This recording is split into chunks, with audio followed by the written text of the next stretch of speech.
ఈ కథ దొరల పాలనకు ప్రజా పాలనకు మధ్య ఒక నియంత రాజకీయ కుటుంబానికి సామాన్య రైతు బిడ్డకి మధ్య తండ్రి రాజకీయ వారసత్వం ఒకరిది, తన కష్టంతో ఎదిగిన తత్వం మరొకరిది. ఈ కుర్చీ అయ్య పేరు చెప్తూ వచ్చింది కాదు బిడ్డ, నల్లమల్ల అడవి నుంచి తొక్కుకుంటూ వచ్చి నీలాగటో నెత్తి మీద కాలు పెట్టి తొక్కి ఆ కుర్చీలో కూర్చోబెట్టింది మా కార్యకర్తలు. తప్పుడు లెక్కలతో తెలంగాణ సమాజాన్ని పక్కదోవ పట్టించేవారొకరు, నిజాన్ని నిర్భయంగా తెలంగాణ సమాజానికి చెప్పేవారు మరొకరు.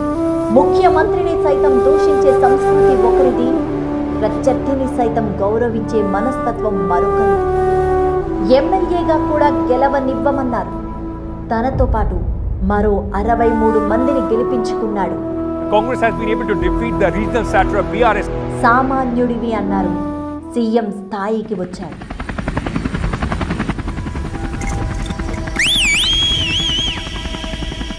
యనుమల రేవంత్ రెడ్డి అనే నేను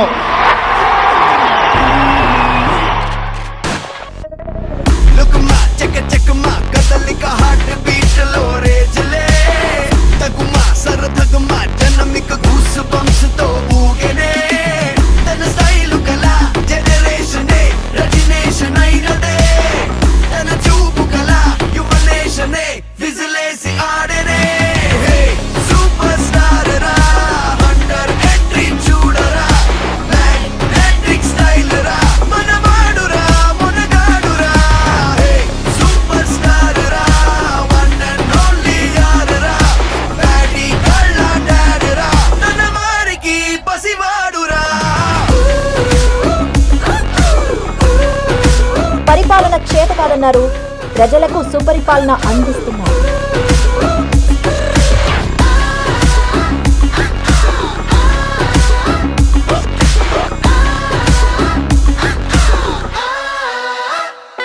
పెట్టుబడులు తీసుకురాలేవు అని వెక్కిరించారు. రికార్డు స్థాయిలో పెట్టుబడులు తెచ్చారు. దావోస్ టూర్లో పెట్టుబడుల సమీకరణలో తెలంగాణ ప్రభుత్వం సరికొత్త రికార్డు క్రియేట్ చేసింది. గతంలో ఎన్నడూ లేని విధంగా రాష్ట్ర చరిత్రలో భారీ పెట్టుబడుల్ని సర్కార్ ఆకర్షించింది. వరల్డ్ ఎకనామిక్ ఫోరం సదస్సులో ఇప్పటికే 1,78,950 కోట్ల పెట్టుబడులను తెలంగాణ సాధించింది.